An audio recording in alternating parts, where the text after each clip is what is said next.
Salut tout le monde! Aujourd'hui, Demidov, Demigod, recrue du mois de septembre.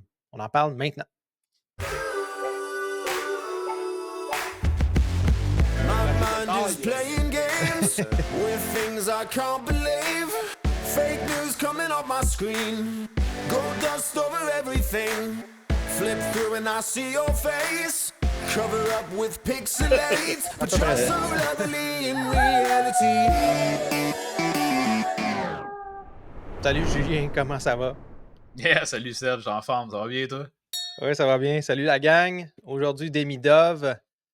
Il faut juste que je dise une affaire. L'intro, là, à chaque fois que j'entends le loup à la fin, là, ça me. Je trouve ça drôle. Déstabilise. C'est moi qui l'ai mis en plus, je l'ai ajouté, mais je trouve ça tellement drôle, là, tu sais. Ça fait comme finir l'intro, c'est parfait. Fait que Demidov, v'là 2 jours, c'était le pire des joueurs. 7 minutes 32, mis sur le banc, joue plus de la game. Là, aujourd'hui, aujourd'hui, hier, en fait, que ça a été dit, la KHL nomme Demidov comme la recrue du mois de septembre. C'est sûr qu'il n'y a pas tant de recrues que ça en KHL, hein. C'est vraiment, le goulot d'étranglement en KHL est beaucoup plus grand que celui de la NHL. Oui. Puis pourtant, c'est une ligue qui est supposément moins forte. Qu'est-ce qui fait que c'est ce qui arrive, qu'on voit dans le KHL beaucoup moins de recrues que dans la NHL? Je pense que l'importance de gagner, probablement pour les organisations, là, est plus là. Ouais. Je veux dire, bon, encore là, Il n'y a pas de partage de revenus. Ouais, c'est non, c'est vrai. ça, c'est un peu drôle à dire, là, quand tu compares la KHL et la NHL, puis de dire Ouais. ça, mais bon, je pense que c'est la réalité, là. Eux autres, tu sais, c'est tout dans les poches des propriétaires, fait que à la seconde que le propriétaire investit dans une équipe, ben, il veut avoir Mhm. des retours le plus rapidement possible. Puis ces retours-là au guichet, d'après moi, en KHL, encore là, j'ai pas toutes les informations, là, mais Ouais, j'ai l'impression que ça passe vraiment par le guichet là, à l'aréna, dans le fond. Donc, beaucoup plus. oui, vraiment. Ouais, un peu comme notre junior, là, tu sais, notre junior, oui, il y a des codes d'écoute, oui, on peut écouter le Mhm. junior un peu partout, mais c'est pas aussi payant. Donc, c'est vraiment les billets. Fait que c'est pour ça que des équipes comme Québec, les Remparts de Québec, eux, quand ils réussissent Oui, à remplir le trois quarts de l'aréna, c'est incroyable là, comment ils peuvent faire de l'argent avec ça. Effectivement, ça vaut la peine. Puis je pense que c'est un peu ça aussi, la KHL, c'est qu'il y a des équipes qui sont en Sibérie puis qu'on n'entend jamais mhm. parler, puis eux, ben, ils n'ont pas de Absolument. code d'écoute, là. Moi, c'est ça en Mhm. Chine aussi. C'est pas super payant, fait qu'effectivement, ils doivent rouler avec qu'est-ce qu'ils ont comme argent. Puis c'est pas tout à fait la même chose aussi. Il n'y a pas de partage de revenus, il n'y a pas non plus, au niveau des codes d'écoute, ben, tu sais, c'est selon ce qu'ils réussissent à avoir. Mhm. Puis l'autre chose aussi, c'est il y a des règles différentes pour acquérir des joueurs aussi. Donc, c'est pas, il n'y a pas de plafond salarial comme à proprement dit, là. On peut aller C'est ça. chercher un gars contre de l'argent, puis en tout cas, plein de choses qui peuvent se faire, un peu comme la LNH dans le temps, là. C'est moins légiféré, mettons. Fait que Ivan Demidov, il est rendu à combien de points, notre jeune prospect? On a 8 points en 10 matchs. Donc, 4 buts, 4 passes. Il y avait un Ouais. gros match de 4 points, là, si on se Oui, souvient bien. Donc, ouais. tu sais, c'est pas une production de points par match impressionnante nécessairement, mais quand vous mettez en contexte le fait que c'est avec supposément sur papier une des très bonnes équipes, sinon la meilleure équipe de la ligue, Ouais, et il tire son épingle du jeu quand même de belle façon.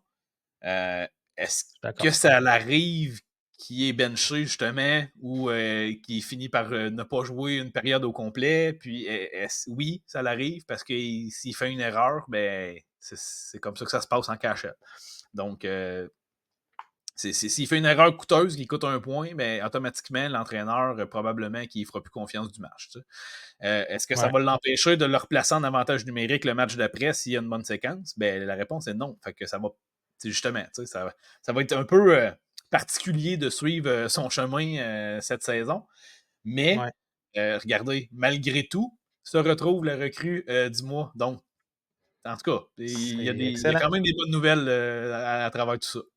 Ben oui, puis quand tu regardes aussi de son équipe, le SKA de Saint-Pétersbourg, ils sont même pas, il n'y a aucun joueur dans le top 25 au niveau des pointeurs. Ça, Mm. ce que ça veut dire, c'est que, tu sais, c'est le 26e le plus haut, là, il s'appelle Marat Khairulline. Mhm. 10 matchs, 9 points, donc presque un point par match. Puis quand tu regardes, mettons, les meilleurs, un petit peu plus de matchs, là, mais c'est quand même 12 matchs, 14 points. Fait que, tu sais, oui, c'est quand même encore assez proche, mais il n'y a pas de superstar là, avec le SKA. Kuznetsov, c'est plus une superstar, là, mais malgré ce qu'on en pense, puis malgré tout le bagage qu'il y a, les Grigorenko, tout ce monde, tout ça, c'est pas des superstars dans la KHL. C'est des bons joueurs, mais Demidov fait partie de la gang, là, dans le sens qu'il fait partie des meilleurs joueurs de l'équipe déjà à son jeune âge. Puis c'est ça qui est vraiment impressionnant et intéressant dans son cas. Là. Parce qu'on Oui, s'entend que c'est la première année. sinon, il ne ferait pas partie de l'équipe, en fait. Ouais. Donc, tu sais, même s'il y a des matchs de 7 minutes, puis comme on va Tu fais quand même l'entendre, un point. c'est ça, mais ça va arriver souvent là, au cours de l'année. Là, vous allez entendre, il a juste joué 8 minutes. Ça va arriver régulièrement, mais Ouais. regardez, gang, ça n'empêche pas que s'il est en KHL, c'est parce qu'il fait partie des bons joueurs de l'équipe. Parce que cette équipe-là, il n'y a pas de mauvais joueurs, en fait. C'est ça qui arrive avec le SKA. C'est que il n'y a pas de super vedette, mais c'est tous des bons joueurs de hockey. Ouais. Donc, dans les rôles que tu vas avoir besoin, dans les matchs, en tout cas, tu sais, c'est la réalité, là. Et Demidov, il va accumuler, puis il va être impressionnant pareil. C'est juste que si on cherche à comparer sans arrêt avec Kaprizov, avec Kucherov, avec Ovechkin, avec Mishkov, ben, tu sais, c'est très dur à comparer parce qu'il n'y a pas les mêmes conditions que la majorité de ces gars-là avaient.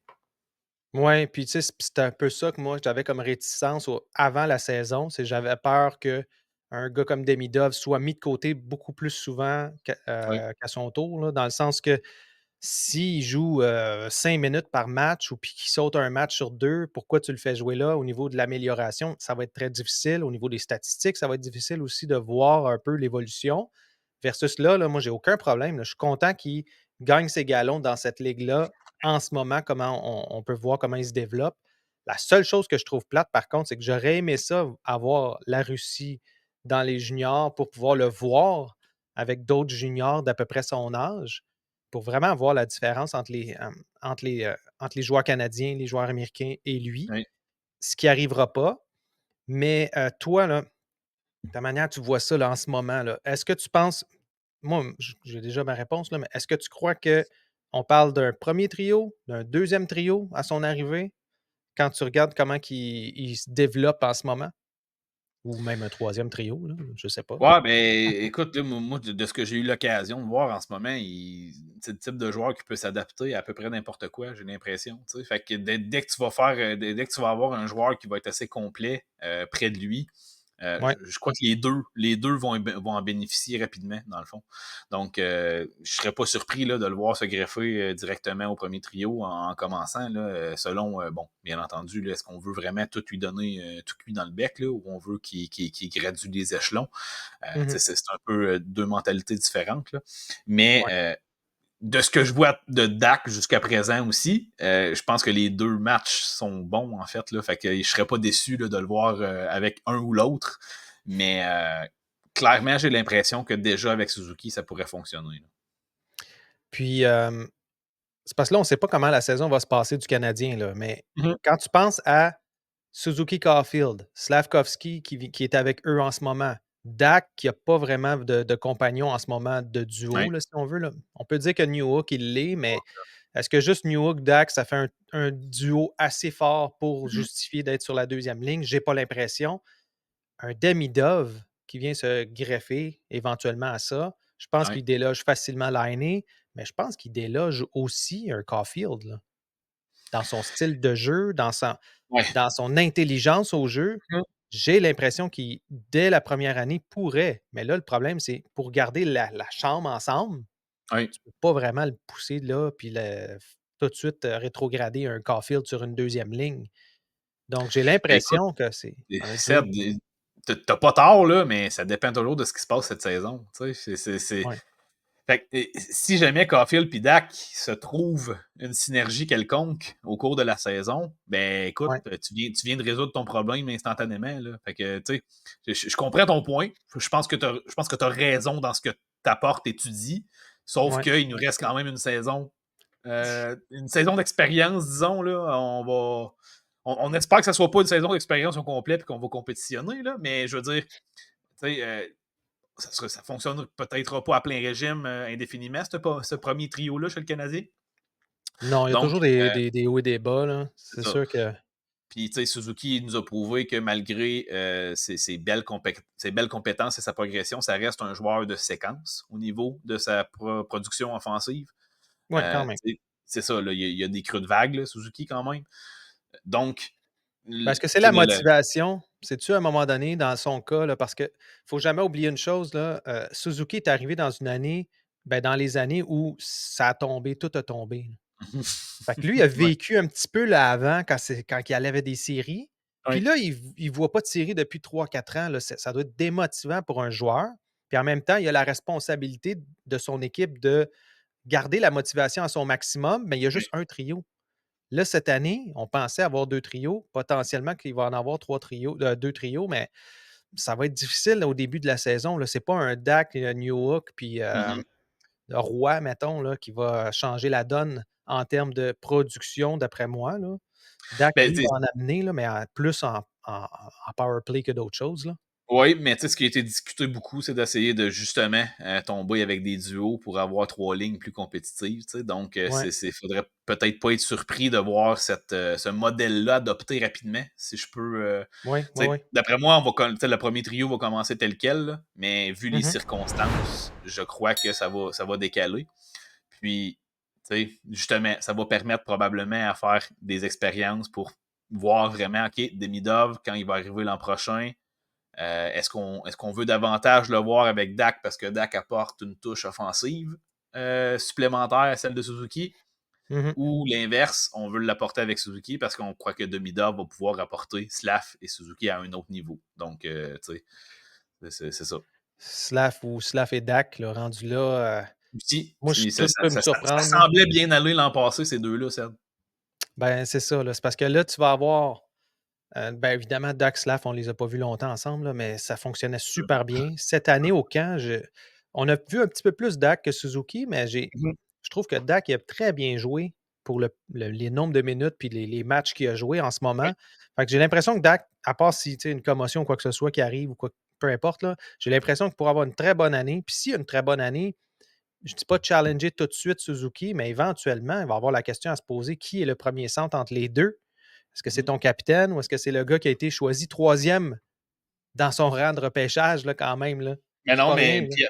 et encore là, je veux dire, je crois qu'au niveau de la production offensive, ça risque d'être très semblable pour les deux au cours de leur carrière. Tu sais, là, Ouais, la question va peut-être plus devenir lequel tu veux faire jouer contre les meilleurs adverses et lequel ouais. tu veux faire jouer contre les moins bons adverses. Je pense que ça va peut-être plus devenir ça, la vraie question, que le premier et le deuxième trio. Ça, c'est encore là ma perspective personnelle. Là. Mhm. Mais tu sais, c'est ça. Je crois encore que le Canadien n'aura pas un, deux, trois trios en ordre numérique, mais va avoir pas mal trois trios à utiliser à toutes les sauces dans l'avenir. Ben oui, tout à fait.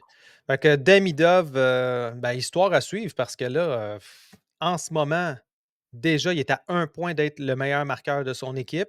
Oui. Oui, tu as un match de 4 points, mais tu sais, tu peux avoir un match de 2-3 points, puis il va se ramasser Mhm. meilleur. Puis aussitôt qu'il va devenir le meilleur pointeur de son équipe, ben là, attendez-vous à en avoir des articles sur Demidov qui est le Ouais. meilleur de son équipe, puis que ça n'a pas de bon sens qu'il soit coupé à des 8 minutes, des ci, des ça. Ça reste que, comme tu dis, Julien, c'est un jeune, puis comme tous les jeunes de la KHL des fois, ils se font couper carrément, puis ils se ramassent en VHL. Ça arrivera probablement pas pour Demidov, puis juste ça, on peut être content, je crois.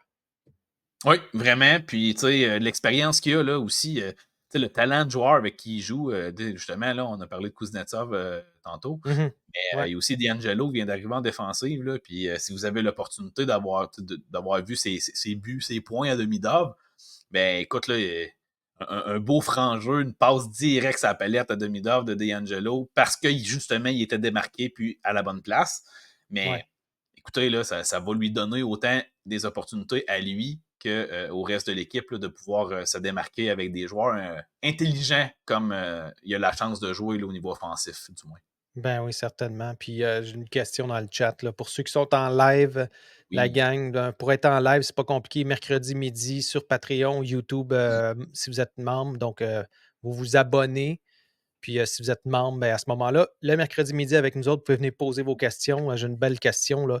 Est-ce que ce qui risque d'arriver, c'est qu'un joueur comme un Cole Caulfield pourrait être sacrifié pour d'autres utilités, d'autres, en fait, besoins dans l'équipe, un défenseur droitier ou quelque chose comme ça.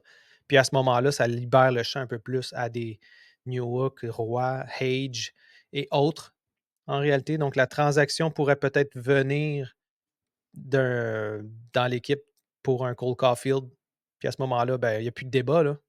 On sait c'est qui le premier trio rendu là, ou presque. Là.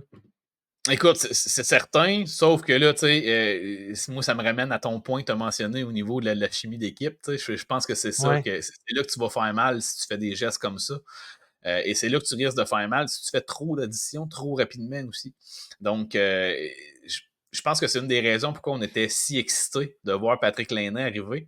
Parce que c'est un talent élite à beaucoup. Est-ce que c'était pas. Est-ce on n'avait aucunement la certitude là, si c'était pour fonctionner ou pas. Là, sauf que ça permettait d'avoir beaucoup d'espoir, du moins. Ouais. Donc, écoute, je pense que c'est une solution. Parce que je crois pas qu'il y a d'intouchables là, tant que ça là, chez le Canadien, à part en ce moment, là, justement, Suzuki, Slav, Demidov, puis bon, certains diront Lane Hudson pour le potentiel offensif futur. Mais en même temps, je pense que Caulfield fait fermement besoin. Il fait partie, c'est ça, assez fermement de ce noyau-là, là, du moins au niveau probablement leadership. Par la bande, il n'y a pas de lettre sur son chandail, mais je crois que c'est déjà un bon ami de Suzuki, j'ai l'impression, là, dans la chambre. Donc, probablement, justement, que quand tu parlais de morale à Suzuki, là, quand il est le seul trio, ben, quand Caulfield joue avec lui ou quand il joue pas, ça peut faire une différence. Puis peut-être la même chose avec Slavkovski. Donc, ben, un peu comme on pouvait voir avec Chicago, avec les Taze Kane, puis ces gars-là. Il y a une chimie qui finit par se créer, puis ça devient le corps par défaut. Maintenant, est-ce que c'est le bon corps? On ne le saura pas tant qu'il n'y aura pas quelques années de passé. Mais dans le pire des cas, c'est quoi? Ils sont relégués au deuxième trio, puis c'est tout. Là. On peut les garder ensemble quand même, ou à tout le moins faire des mix. Puis on va quand même avoir un très bon top 6 si on a un Suzuki sur la deuxième ligne, si on a un Caulfield sur la deuxième ligne. En tout cas, c'est très intéressant. Puis pour ceux qui sont avec nous en live, on continue. On s'en va sur notre prochain épisode. On va parler de quoi? On va parler de la brigade défensive du Rocket. Ça s'en vient très vite. Hein? Premier match le 11 octobre. Il faut que la brigade se fasse là, assez rapidement. Puis on parle de ça dans le prochain épisode. Merci Julien. Merci la gang. Salut tout le monde. Yes. Ciao.